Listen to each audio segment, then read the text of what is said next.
Hey everybody, how you doing? Welcome to my channel, Stock Markets with Bruce. I am Uncle Bruce, and I'm coming to you from Tokyo. It's my last day in Tokyo, heading to Singapore tomorrow. This is August the 21st, Thursday in Tokyo.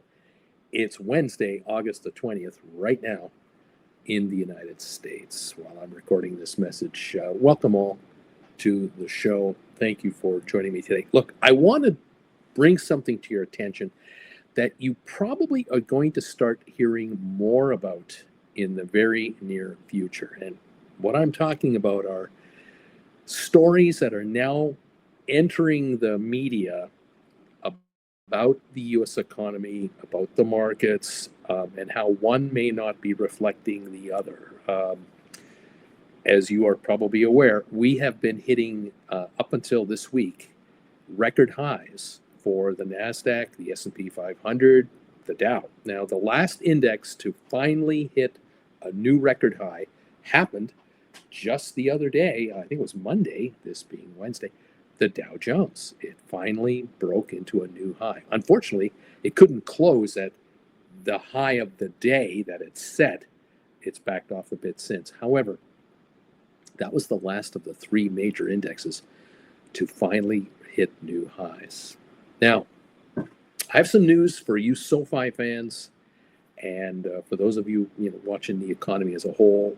I want to kind of give you a little overview of what is being talked about now between bond players, equity players, observers of the economy, and so on. Just bear with me. So, some stats that are coming out right now about the U.S. economy. In the first 6 months of 2025, the end of June, lower consumer spending in the US was recorded. In other words, all of the spending that Americans do on a regular basis has dropped in the first 6 months of 2025. Yet, markets were hitting record highs in the latter half of that second quarter. The first part of the quarter, not so much. Interesting stats also. Employment growth is decelerating. What the heck does that mean? A deceleration of employment growth. Well, more jobs are still being created in the US, but not at the same pace as a year ago, 2 years ago, and so on. So, yeah, new jobs are being created, but not as many as quickly. And so first year brand new college grads coming out of school are having a tough time getting employment, getting employed. The growth of the supply of the labor market, however, is interesting in that there are fewer workers available overall to work in the US. And that is because of the crackdown on immigration. A lot of folks who had jobs are now out of work or cannot or are not seeking work because they are either have been deported, are in the process of being deported, are hiding from authorities, are afraid to go to employers to even think about going to work because they're worried about raids at their employment location.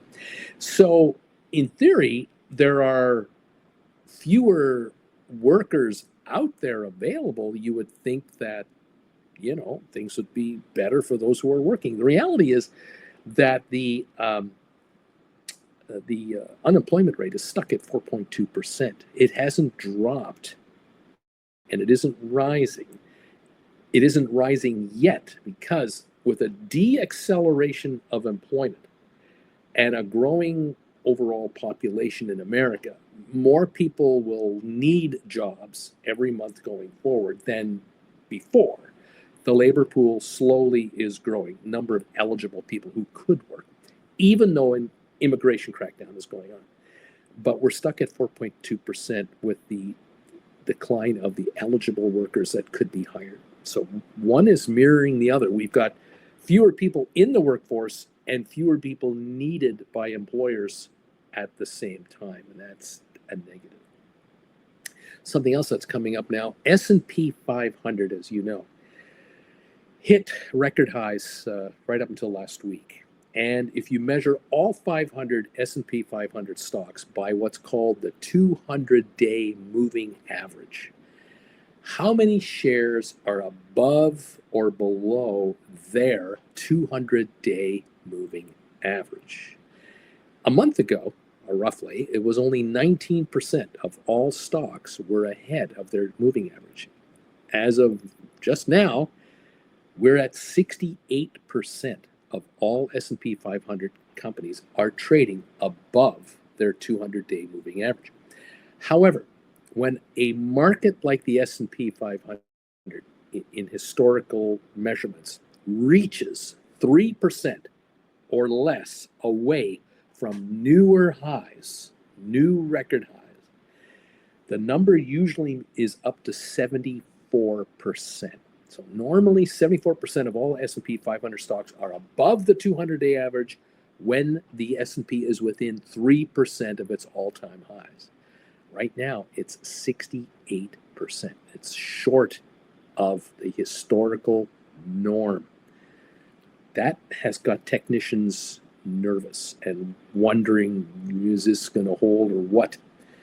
The Magnificent Sevens, there is an ETF that measures the performance of the Magnificent Sevens.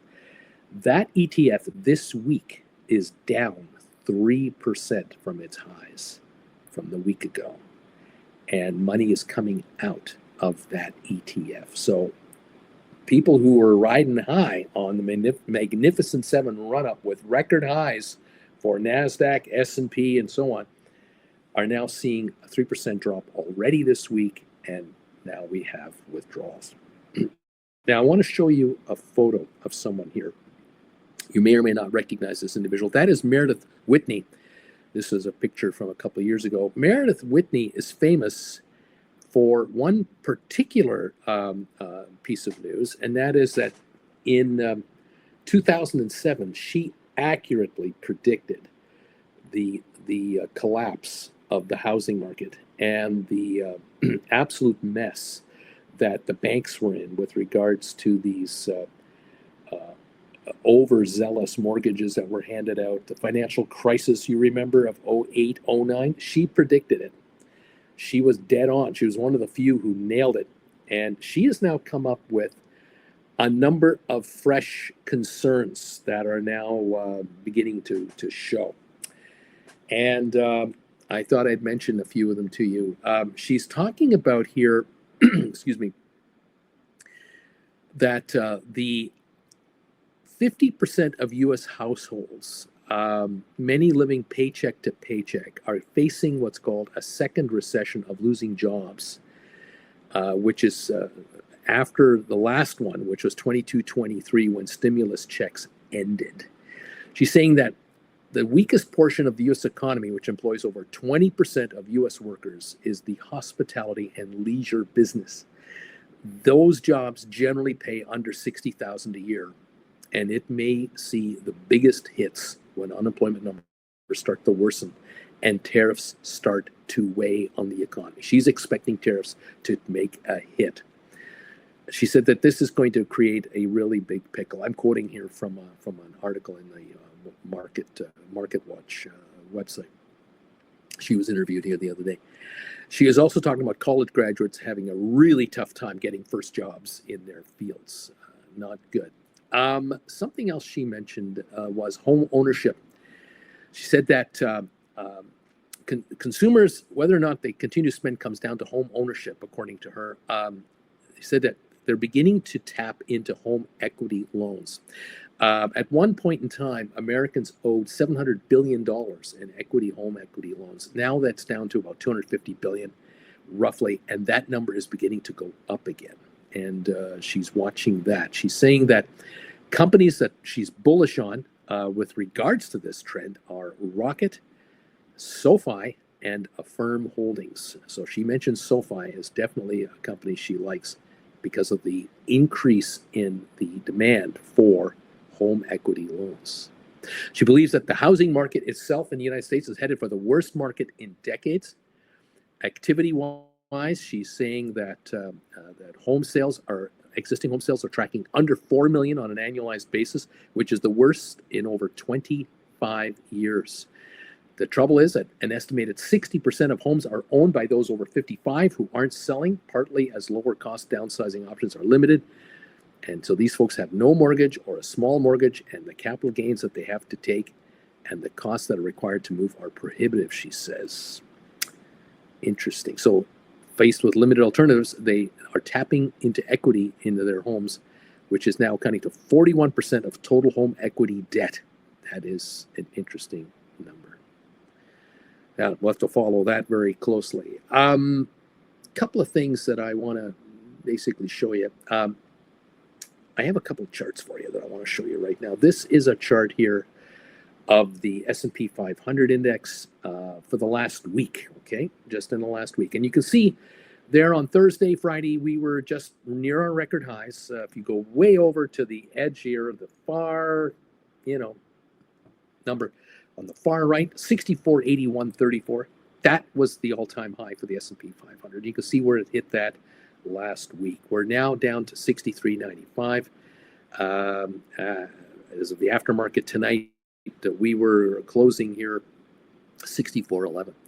If we take a look at this chart, is the same index, the S&P 500, but it's a 3-month chart, and you can see here in May and June where it came from in that 5,800, 5,700 range, 5,900 range through the 6,000 into June, into 6,250 into July, and now it hit that 6,400 level.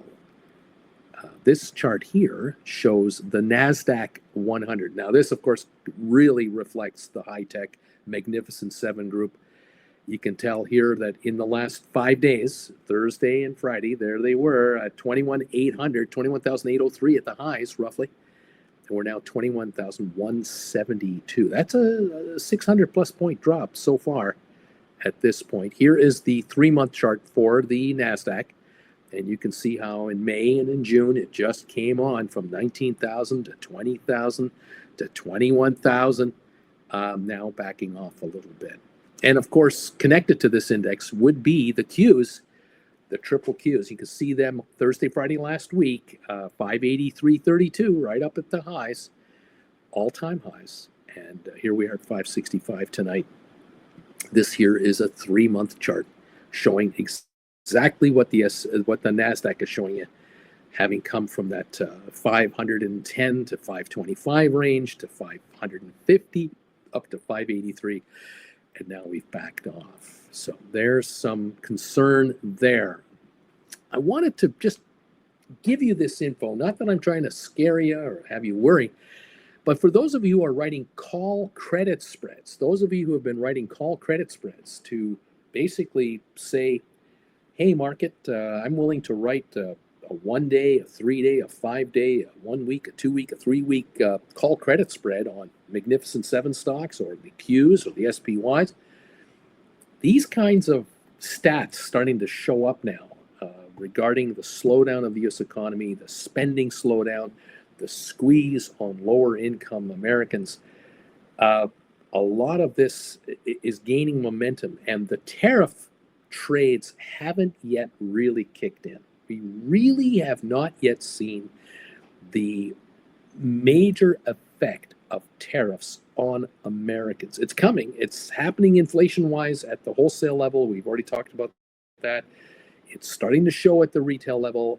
The administration is desperate to get lower interest rates, but that's not going to save this economy. Americans who are living paycheck to paycheck are finding it's getting tighter to get by on paycheck to paycheck because of rising costs here and there.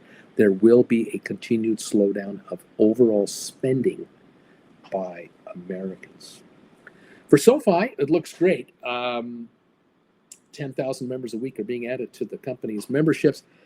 They're getting upgraded and higher target prices by a number of firms. And home refinancing, which is the number one area of financing for homes in America right now, is home equity financing. Sofi is a leader in that area. Fintech company, makes it easy. It's all online. You have equity in your home. You're able to borrow against your house. will follow all of this closely, of course. Thank you again for joining me. If you are writing options or you want to learn how to be a better option writer and learn all about options, head to my website, stockmarketswithbruce.ca. The address is right here, stockmarketswithbruce.ca. Get to my website and check out the 19 lessons that I've put together. There's my homepage right there. You can't miss me. There I am. And if you click classes, there you go. Attention, students, classes are in session. And you want to learn about what options are all about? Number one, lesson one. You want to learn how to write options? Lesson number two. And from there, you go up to 19 different lessons on just how to become a stock option writer and bring income into your account from an area that you may have never considered before. We talk about different strategies, different kinds of option trading. Talk about earning income from writing put contracts, cash secured puts, how to write credit spreads, all the stuff that the traders talk about. It's here, plain English, simple to understand, no tests, no essays. You can rewatch these classes as many times as you like once you get your hands on these. And if you ever want to have a one-on-one with me on a personal one-on-one basis, I'll be more than happy to set up a one-on-one on-camera interview with you. We'll talk for an hour or so, hour and a half. And I will send you a rerun of our session, and you can rewatch that as many times as you like. There you go. There's a brief overview of the various classes available on my website. Thank you all for joining me as always. Stock Markets with Bruce. The next time you see me, it'll probably be from Singapore. And we'll keep an eye on this market. I know you will. Keep up the good work, everybody. Thanks for the thumbs ups. Love your support. And we'll talk to you next time here on Stock Markets with Bruce. Goodbye for now.